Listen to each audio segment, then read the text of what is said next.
Hey you guys, and welcome back to my channel. I am so happy that you clicked on this video. If you've never seen my face before, I am Kayla. I make fitness, health, and lifestyle content, and today I'm going to be sharing with you 10 things that I wish I knew before I started my fitness journey. As always, little disclaimer, I'm not a dietitian, I'm not a nutritionist, so please take that information with a grain of salt and seek professional help if that is what you need. Also, make sure to go ahead and follow me on Instagram and TikTok, where I post daily fitness, health, and wellness content. With all that being said, let's just get right on into the video. The first thing that I wish I knew before starting my fitness journey is that progress is not linear. Let me tell you, I have had so many ups and downs. I have done the cardio bunny thing, I've done the just lifting weights thing, I've done Pilates, I've done yoga, like you literally name it. Every single type of different exercises is going to provide you with different results, so that's super important to keep in mind. You're going to fluctuate, nothing is going to be perfect. That's the thing, this is a journey. There's not necessarily an end destination, and what is really important is just your day-to-day commitment to your health and fitness journey. So just enjoy this present moment, because that is really all we have, and just be grateful for where you are. The second thing that I wish I knew is restricting food is not going to lead to weight loss long term. Of course, you have to eat. You have got to eat. Restricting your food is only going to lead you to binge. This is something that I had to learn the hard way, and it really caused me a lot of not only physical problems, but a lot of mental challenges as well. If you are experiencing a severe eating disorder, I always recommend going to seek professional help, whether that's a licensed therapist or some kind of eating disorder specialist, nutritionist, dietitian, because you sometimes need help. But if you're just having some, I guess, like more mild issues, please realize that the more you eat, the more you're gonna grow muscle, the faster your metabolism is gonna be, the faster you're gonna lose weight. So by not eating, you're just gonna be shortcutting that. Of course, a caloric deficit is the only way to lose weight, but you don't need to be cutting out tons of calories to do so. Especially as a young woman, having, you know, your period and your menstrual cycle and everything like that, you can't be cutting out a ton of calories. I personally recommend reverse dieting, body recomposition. There's a lot of good resources for that out there, so if you guys want me to do a video on that, definitely comment down below. Number 3, tons of cardio is not gonna get you anywhere. And this is if you're looking for muscle results, because a lot of my content is about like weightlifting and everything, like I always say. So if you want to get a bigger booty and you're running 2 miles a day, the odds aren't going to be in your favor. I used to literally go on the stair stepper thinking that I was going to grow glutes from that. No, you need weights, you need to eat. Stairmaster is great for cardio, but if your goal is like gaining larger glutes, you want to be doing like squats and hip thrusts and sumo deadlifts, not going on the stair stepper for 45 minutes, which is so painful, by the way. Like, I don't recommend that to anybody. Now, if you do genuinely enjoy cardio and you don't really care, like you're not looking for a certain type of result, that's amazing. Do that. I always recommend do the type of fitness that you love, of course, whether that's Pilates, whatever, you know, do you. But if you are looking for muscle growth, you're gonna have to lift weights. And if you're doing cardio, excessive amounts of cardio, you're gonna have to eat so much. Like, good luck with that. And that leads us into our next mistake that I made. Lifting weights does not make you bulky. Listen, I've been lifting weights consistently for like over a year now. The pandemic kind of did me dirty for a minute there. I was only being able to do home workouts, but I've been lifting weights consistently for a year. I'm not bulky at all. And I am not disproof for that, believe me. If you think that you're gonna pick up a dumbbell and curl it one time and have a humongous bicep, you're just mistaken, unfortunately. So many people want that, let me tell you, and it is so freaking hard. Like, you are not gonna get bulky from lifting weights. If you're looking for this tone look, there's no such thing as tone muscle, like it's just the look of the muscle. Like muscles are all the same. There's not like a toned muscle versus a bulky muscle. It's just all visual. So if you're looking for that, you're gonna need to lift weights. Like the amount of weight that you would have to lift and the amount of eating that you would have to do to get bulky would be insane. Not to mention like getting bulky like a man or whatever like society likes to say. First of all, men have way more testosterone than us girlies do. If you're a girl watching this, it's not gonna happen for you that quick, believe me. Like, no. I made that mistake too, so don't feel bad about it at all. These are literally all mistakes that I made myself.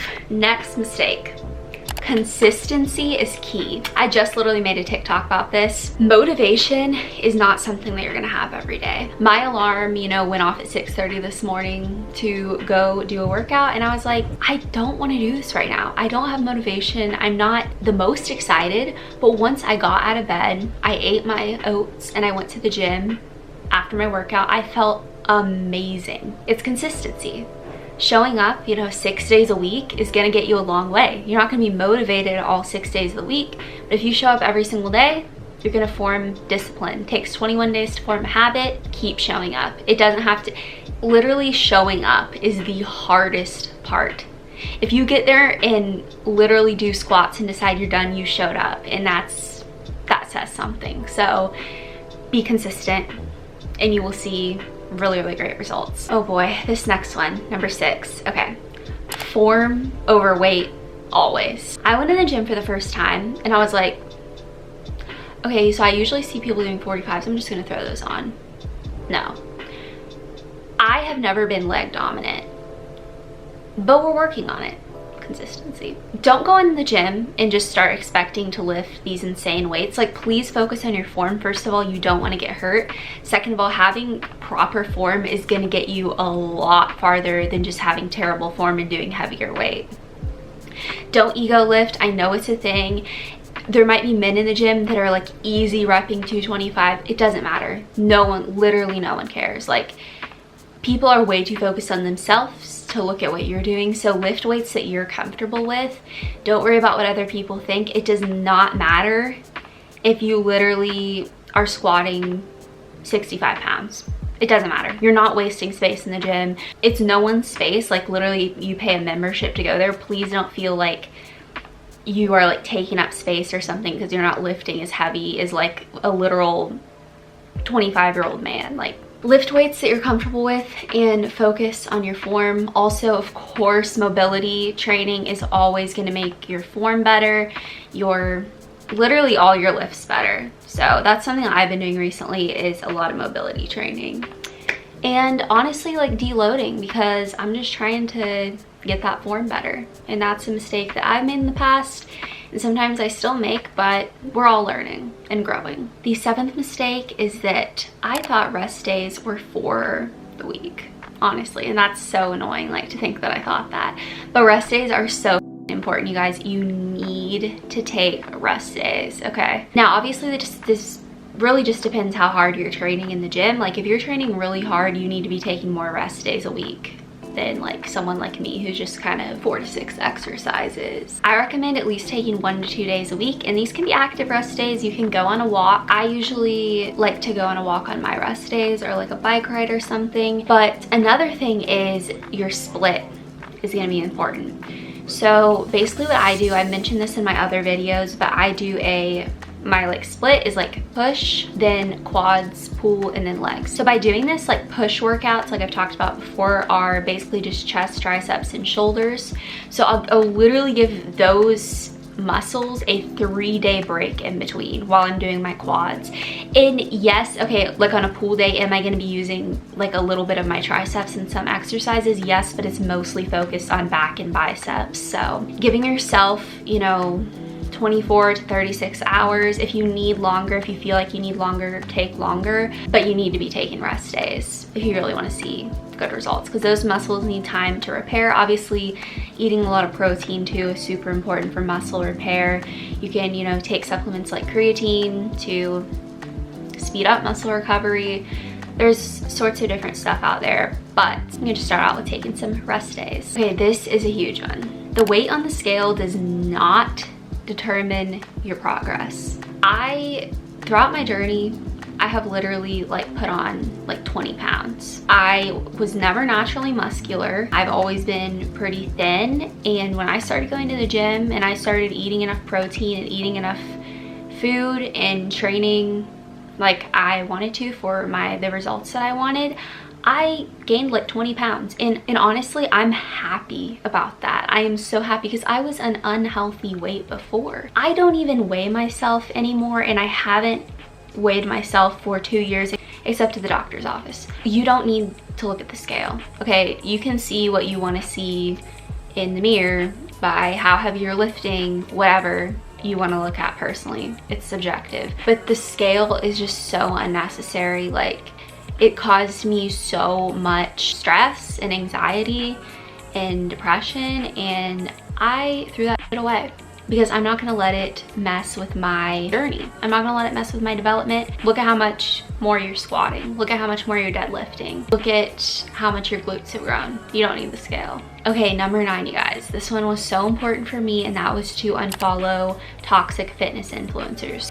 The people I follow now versus the people I followed when I started my fitness journey are insanely different. Go through your following list right now and unfollow any influencers that you notice have like diet culture type thoughts, like are saying, don't eat carbs, don't eat sugar, stuff like that. Like, no, F that. Like, gosh, I literally, every single time I see a video or a post, I just click not interested because I don't want to see that. I don't want that to be in my head. First of all, most of it isn't even science-based, so it's just incredibly irrelevant. People, even like people in your life that are negative, unfollow them. And it doesn't have to be this big thing where you're like DMing them, I unfollowed you because you're toxic. No, just silently leave. I mean, I think like, who was it? Like Emma Chamberlain did a podcast on her Anything Goes podcast, and it was about like unfollowing toxic people. Like, you don't need to make a big scene, just quietly leave. If they're a huge influencer, they're not even gonna notice. Like, if they're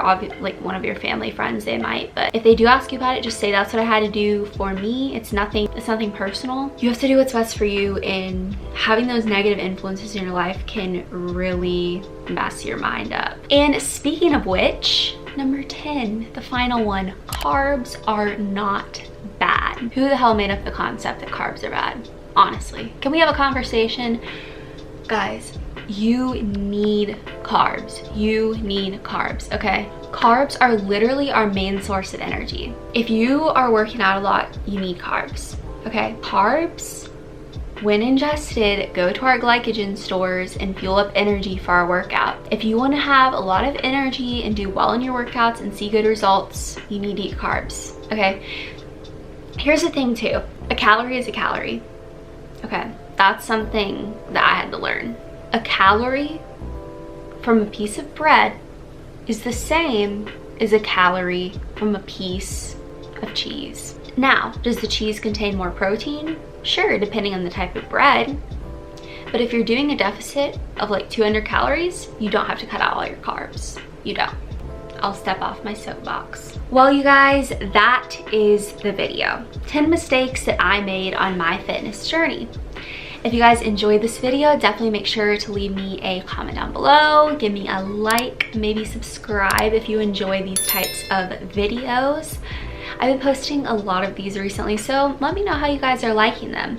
Also, like I mentioned before, make sure to follow me on Instagram and TikTok, where I post daily fitness and health content. It was so good to hang out with you guys today, and I can't wait to see you next week. Have a fabulous rest of your day. Bye.